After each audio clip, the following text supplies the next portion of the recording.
G'day, in this video I'm going to show how you can take a soil test like a Regenerative Pro, and we're running over exactly how we give recommendations around soil sampling so that you can actually do it on your own without the need of agronomists or people telling you what to do. So we'll be going over how to use one of these as well as using a shovel if you don't have a soil corer. We'll be going over how to stratify your paddock or farm to know exactly where you need to take your soil tests, and the program that we run through with what soil tests we actually use, why we use them, and what years we use them on.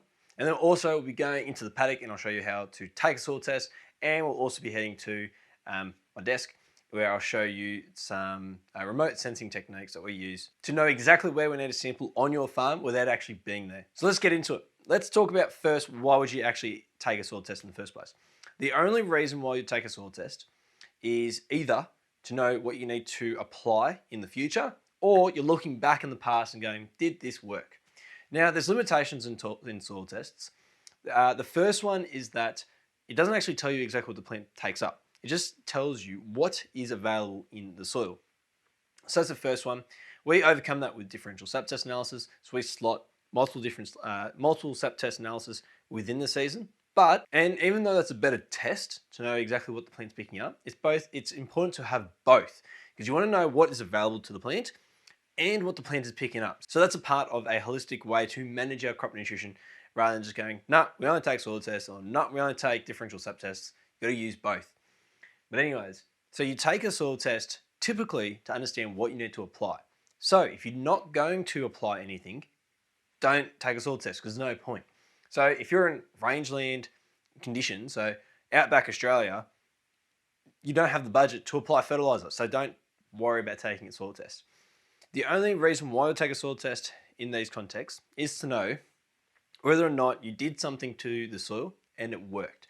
So for example, if you were to do mob grazing and have this high impact whatnot, you could take a soil test to see, did it actually affect the soil? Now, this is more so in like a research environment, or if you're going to do research on your own farm, that's where it's important. But typically you don't really need to do a soil test for that. You could more or less eyeball it. The most beneficial way to take a soil test is if you're going to apply something, and that's going to inform you whether or not you have the minerals in your soil available, and whether or not you need to apply more of that to support the crop. Now, a really great way to think about this is with your nitrogen applications. You can take a soil test to work out how much nitrogen you already have in your soil, and you can take that off what you need to supply to the crop. So for example, if your crop needs, say, 200 kilos of nitrogen, and you already have 50 kilos of nitrogen in your soil, you don't need to supply that whole 200, you just need to apply 150, because you already have 50 kilos of nitrogen in your soil. So in these systems where we're constantly applying fertilizer, it's important to take soil tests every year. We'll talk about what soil tests we're going to take in that particular year, because we prefer different soil tests at different times. But whenever you're going to put a fertilizer application on, I would suggest taking a soil test to know exactly how much you actually need. So that's the first point. When you're going to apply your fertilizer, make sure to take a soil test beforehand to actually know what you need to apply.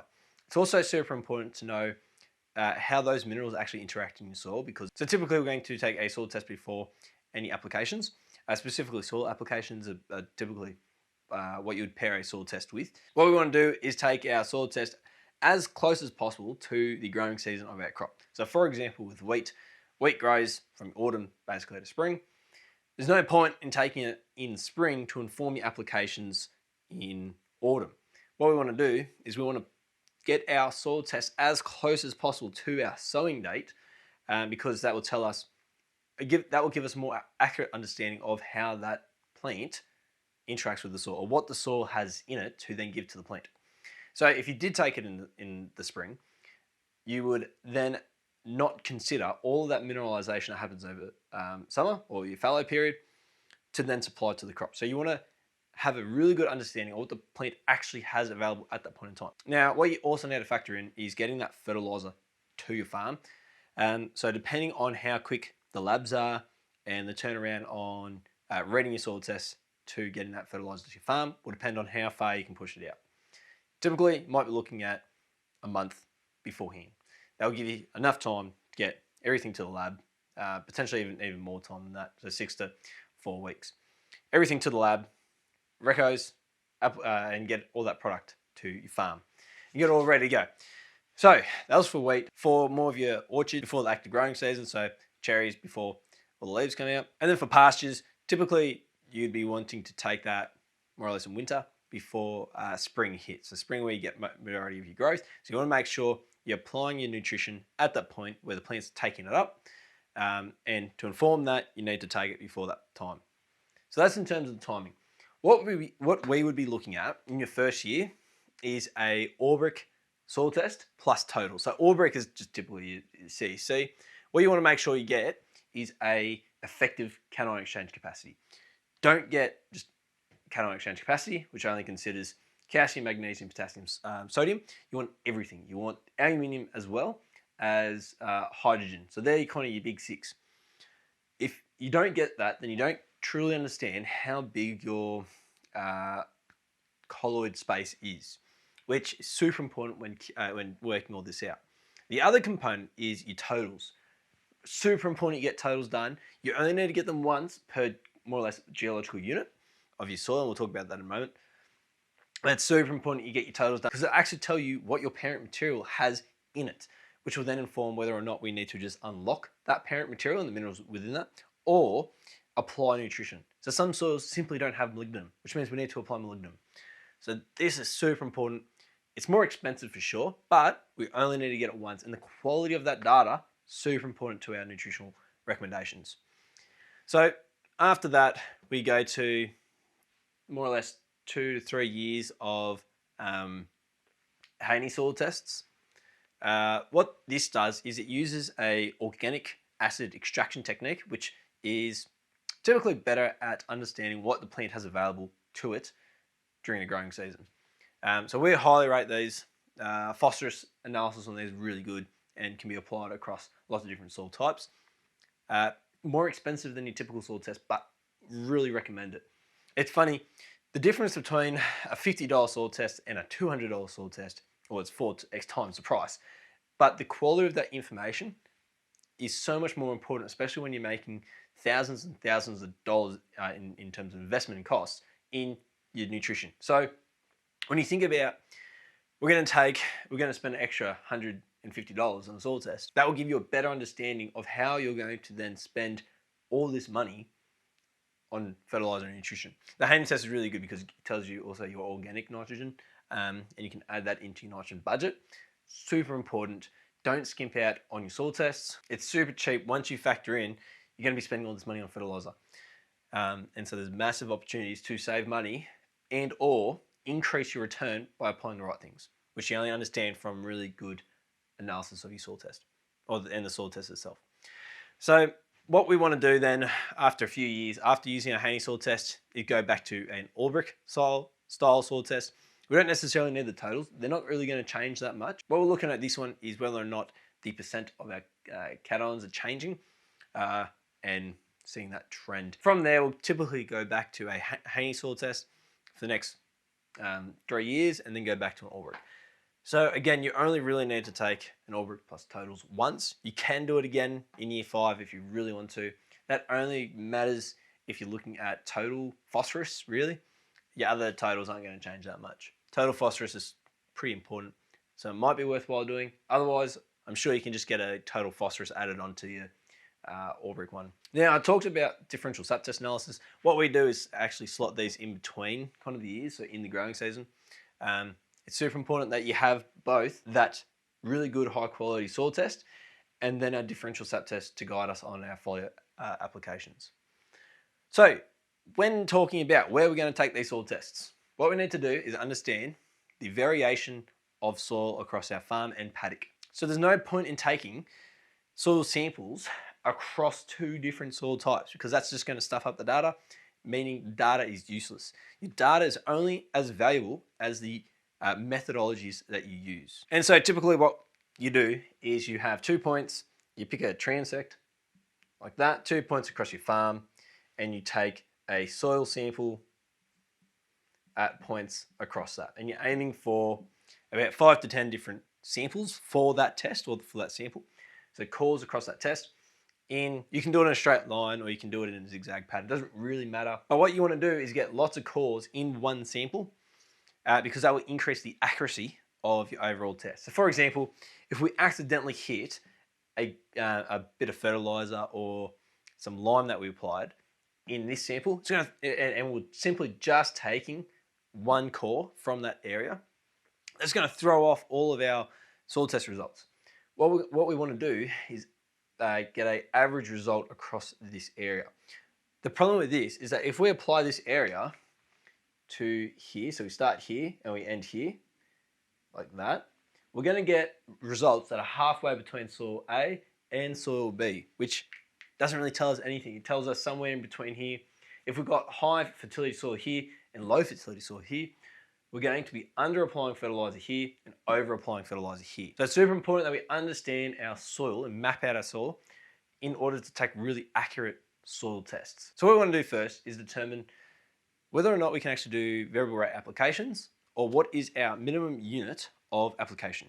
So for example, say this is a 1,000 hectare farm and this makes up 200 hectares and this makes up 800 hectares. It's worthwhile changing your application rates for this area because that will save you a lot of fertiliser and costs. On the other hand, if this is just a 1 hectare paddock, there's no point in taking soil tests here and changing application rates. So the number of soil tests you're going to take depends on the minimum amount of application changes you're going to make. So typically that might be 1 application rate per paddock. If you're into precision agriculture and you can do variable rate applications, or you've got a massive paddock, that it's worthwhile stopping halfway and changing your application rates, you can do that. And so if you're going to do that, you need to take a soil test for each of those areas so that you can then work out your application rate for each of those areas. So let's say this is a 1,000 hectare paddock, so a pretty big paddock, and it's all being cropped to say wheat. What we're going to do is we're first going to go, can you change your application rates? If the answer is yes, we're going to take a soil test in here and we're going to take a soil test in here. If the answer is no and you don't necessarily want to change application rate, what we want to do is take a soil test from the largest soil group in that area, which will be soil B. Now it gets a bit hairy going when you got pretty much 50-50 soil type A and soil type B, and you're only going to make 1 application rate. What I do is firstly assess what is our higher and lower fertility soils. Then work out what would it mean if we under fertilized our high fertility soils, and likewise what would happen if we over applied on our low fertility soils. What you can do from there is actually work out how much money you're missing out on making by increased crop yields. Likewise, how much money would it cost to over apply fertilizer to your lower fertility paddocks, with the whole goal of maximizing profit. So typically it might be better if you're maximizing production on your high fertility soils rather than under supplying to those, so that you can save fertilizer costs, because all your fixed costs are already fixed.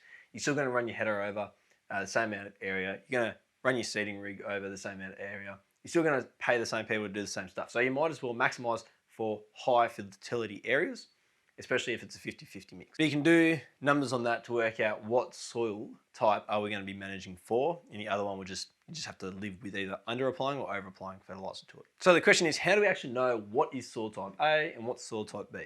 Later on in the video, we'll be actually looking at how I look at that using some satellite imaging. But there's kind of 5 things I look at for. The first one is the soil classification map that you can get. Next is geology. Next is barest earth, which is over the last 30 years, satellites have taken images of the earth every couple of days, whatever. What they'll do is they'll look at a particular spot over that 30 years and take the barest photo of that earth. What they do across that whole 30 years for each of those areas is they'll compile that across the landscape. And so what that allows us to do is look at the color change in our soil from its barest point in time, which is super beneficial. And it's probably the only benefit we got from clearing everything up, is that we know what the soil color looks like. Next is estimated effective cation exchange capacity. Pretty important and can really help us map out our soil because that's related to clay content. And finally, total gamma emissions, which is the soil's natural ability to emit gamma radiation, which is a proxy on, which can be used to determine variation because different soil types and different parent materials have a different amount of, say, thorium and uranium and potassium, which give off gamma emissions. That's a bit more complicated. You can just look at that and go, different areas from different colours, effectively. The big ones are soil classification, geology, and barest earth. Really good 3 levels you can look at to understand the variation in your soil. You can get into more technical stuff, but it doesn't necessarily matter. Say we looked at our Australian soil classification, and in this paddock up here, we've got sotosols, which is a sodic subsoil and a texture contrast soil, and then we've got dermasols here.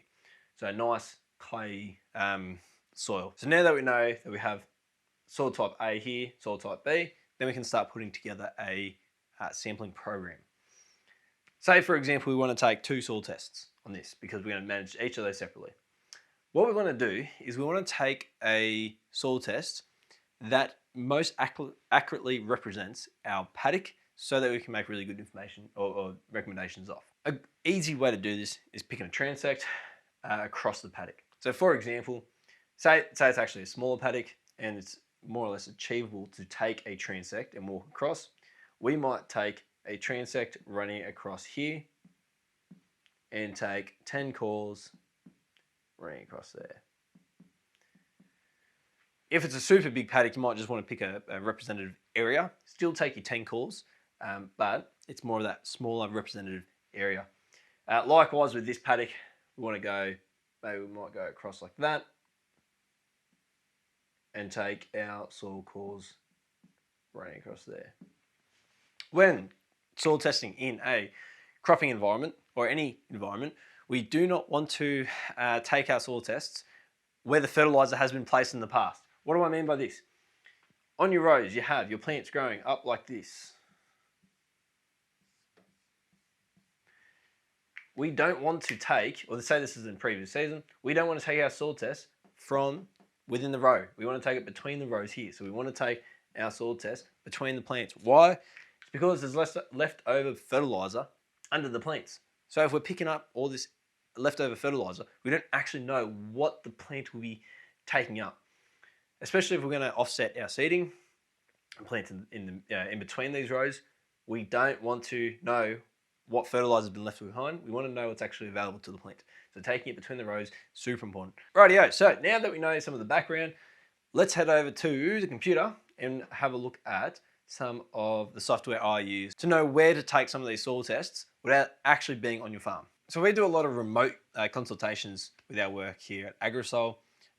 What we like to do is use the Geoscience Australia portal, which basically has a whole bunch of maps that you can overlay onto your farm to just see soil variation, what types of soil there are. We take these maps and put them through, and use them in GIS, which is a software we use, and we can actually put that just onto your farm. So we have a farm map of your farm, and then we can actually cut out just your farm from these maps.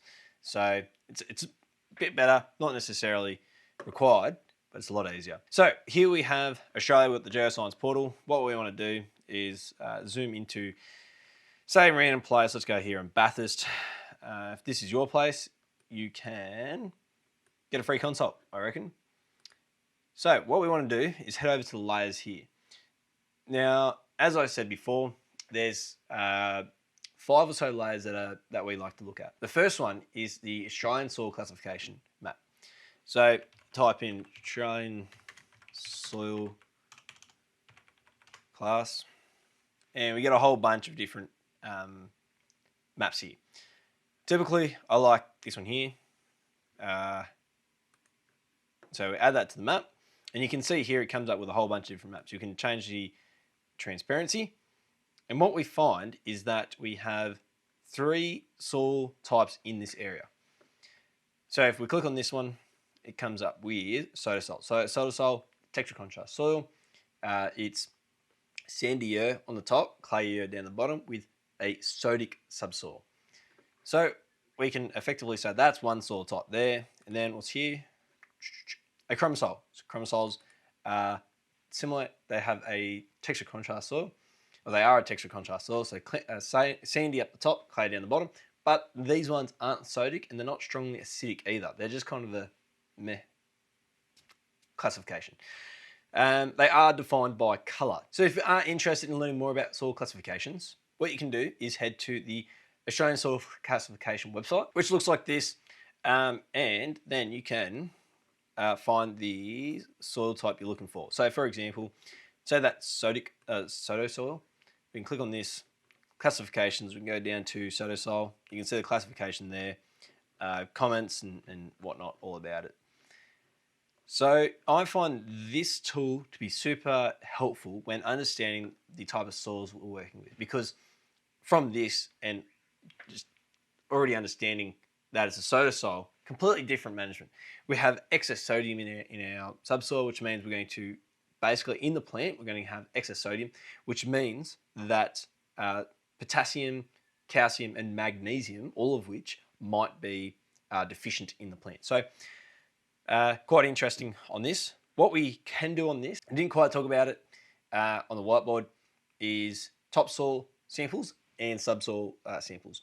So your topsoil somewhere between 10 to 15 centimeters, depending on whether you're cropping or if you've got a perennial grassland or cropping vineyard or orchard situation.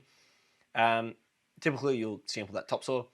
What you can do is also get a subsoil test, which will tell you basically all the same stuff, but in your subsoil. Already looking at this, I know that you're going to have excess sodium past 6%, because that's the classification of a soda soil. Subsoil tests aren't that helpful because you can't really apply nutrition down there, but it can be beneficial, especially if you're doing kind of nitrogen budgeting, to know how much nitrogen you have deeper in your soil profile. But anyways, so for example, if we're looking at this farm, so say this is a farm. I don't actually know if it is a single farm, but let's just say it's along the road here, down to the creek, and then maybe up around there. So half the farm is divided into a sodo soil, the other side is divided into chromosol.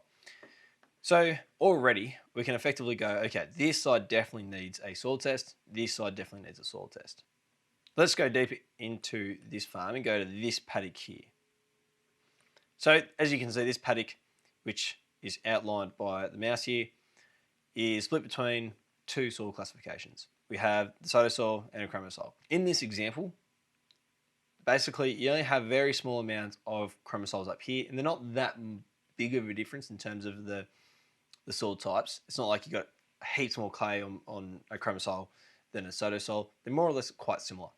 So what I would be recommending is just one soil test somewhere along, say, we've got drainage there, so we don't really want it in the drainage areas, we want it in a representative area. So maybe here to there. And what we can do is actually pin those points out where we want you to take those soil samples, send it to, and then you can just use Google Maps on your phone to navigate to that coordinate, and then take your soil samples to the next coordinate. But anyways, the other thing to know on this is the resolution. So this is 250 meters, which means 250 meters is the size of these squares here, which means it's not directly to that line is that change in soil, and there's going to be a bit of a blurred line between the transition between those two soils. So keep that in mind too when doing these tests or looking at these data sets. But overall, I just pretty much do one in this soil, one in this paddock, just looking at this, and just stay clear of this kind of corner. What we can do to further back this up is use our Geology Map.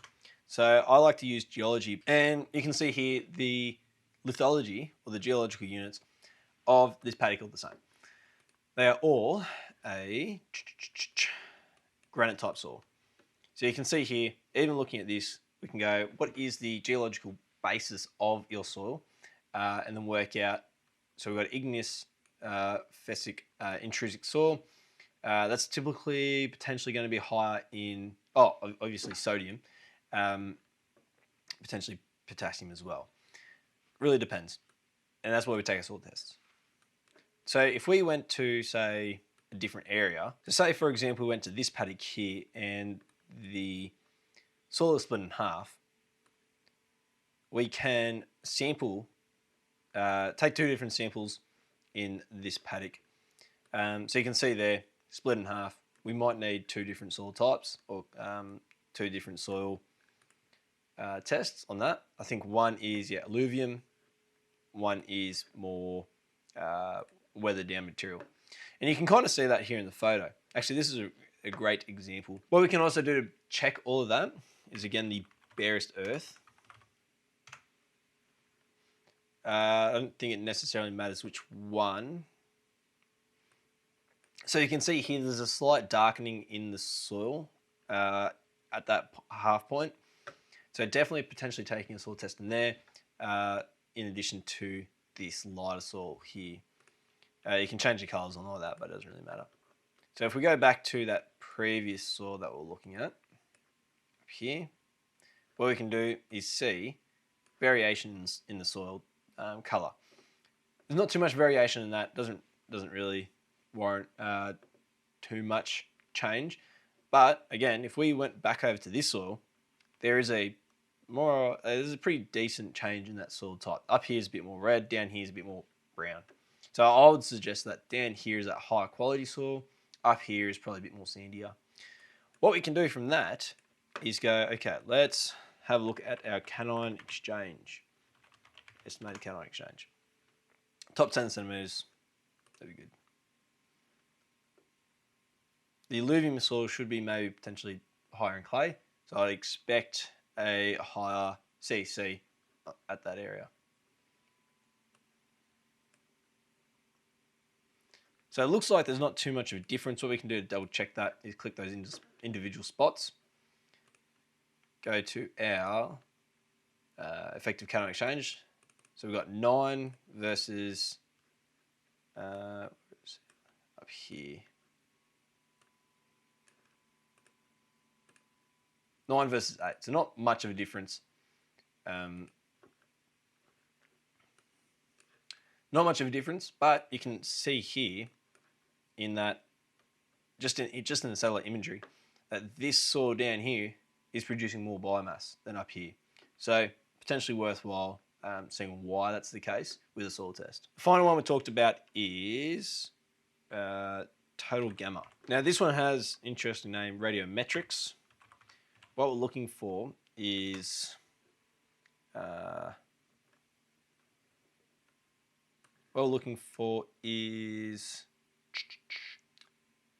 filtered image across all of Australia. We can also go into individual gamma emissions from potassium, thorium and uranium, but altogether is fine. Doesn't necessarily matter because we're just looking at the variation. So if we go back to this paddock here, not too much of a variation between them. You can see up here, different soil types going to produce different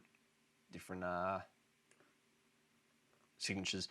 If we go back to this paddock, see here, maybe a bit up here, bit around here, lighter in that center there, but not that much of a difference. Cool, so there's some of the tools we use. There's also total phosphorus and estimated water holding capacity and total and estimated soil carbon. There's a whole range of different data sets you can use, and really depends on what you're looking for.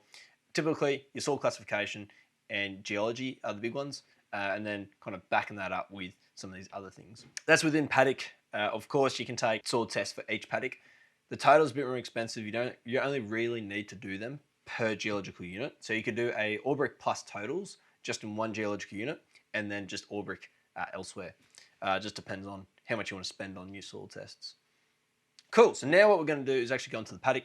I'm going to show you how you can take a soil test using tools you have at home or a soil corer if you're going to buy one. All right, so out here in the back paddock, I'm going to show you how you can take your own soil cores. Firstly, we have 2 ways you can take it. You can choose other ways, but this is probably the 2 main ways. You've got a shovel, and you also got a soil corer. Soil corer is what we typically do. It's just easier. You just run around and punch your soil cores out. Otherwise, you can use a shovel if you don't have one. So I'll be showing you how to do both. After we've identified the area we've wanted to take from the geoscience portal and looking at the land, we typically send our clients' GPS coordinates that they can get on their phones. You simply just navigate to it and you can go from there. So say, for example, this is the GPS coordinate that we've said for you to sample, or this is what you've identified. You'll then look out, try and find your transect and go, okay, we're going to take one here, we're going to take one 5 meters away, 5 meters away, 5 meters away, or whatever the program is. What we're going to do is take a sample of each of those, put them all into a bucket, mix that bucket, discard half of it, and then, or it just depends on how much you need to get for your soil sample. Typically it'll be about 200 grams of soil. You might want a bit more. You never go wrong with going a bit more. If you go under, then you might not be able to get it sampled. But typically a Ziploc bag will do you. So you can see here, I've got a soil corer. We'll go down to 30 centimeters. So you can get your subsoil and your topsoil. It has an open access point here, and the cone is slightly smaller, so it's easy to get out. Pretty straightforward. You just push down and you can pull the soil corer out. So say we come to our spot, and we're going to take our soil sample here. What we want to do, make sure is first we're going to clear away the area, make sure there's no litter. I mean, obviously not that important here because there's not that much litter. But say you had a bit more litter, or if you're in a cropping sense, or you have a pretty much full ground cover with plants, you want to make sure you clear that, because we're not looking at what nutrition is in your litter, we're looking at the nutrition in your soil. So with the tube, we're going to place that where we want to take the soil sample, push down both ends and pull it out, and we can pop up that soil sample like that. Now, as you can see here, that is more or less 10 or so centimeters, maybe a bit less. We'll put that into the soil sample bag, and then that's what we'll be sending away to the labs. As you can see with the tube stock, it's pretty easy because that's your soil sample there. If you want to take another one, you just push through. You can almost get them all lined up, and it doesn't take that long to take them all. So that's what we tend to use. If you wanted to use a shovel instead, what you'd do is you'd find your spot, dig a spot out like that, until you got a nice clean profile here. Then what you do is you go back from that profile a few centimeters, and then you cut that profile out. Now what we have is a whole bunch of soil. We don't need that much. We'll cut that, and we'll cut that there. We don't need to take too much. Obviously you don't want rocks in your soil sample. We typically have a little spade knife that can be helpful. So you just cut a lot of that away. Again, you don't really want plants in your sample. So you might be taking something like that. What you do from here is you'd chuck all of that into a bucket, and then you'd squash it all up so you get rid of all the aggregates, and then you take that sample and you mix that up. Then you mix that up and add that to your sampling bag.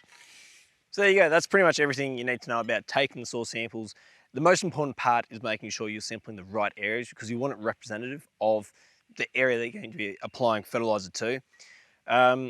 The sampling itself is pretty easy, and then you just whack into a soil sample bag or a Ziploc bag, and then you can send it to the labs. So knowing all that, you don't need to rely upon an agronomist now. You can do it all yourself. And then finally, you get your soil samples back, and then you've got to read them. So you can use our free soil test analyzer. We have both soil test analyzers for the Haney soil test, as well as the Aubric and Totals. So that's for free on our website. Likewise, you can actually get us to do all of this for you, so we can go over exactly how to map out your soil and stratify it into the right areas to sample. And again, we can send you those GPS coordinates, and then we can also go over those soil tests together, make up nutritional recommendations and all that a typical consultant would do. But anyways, you know how to do it now, so there's nothing holding you back. Thanks again for watching. My name's Teal. Cheers.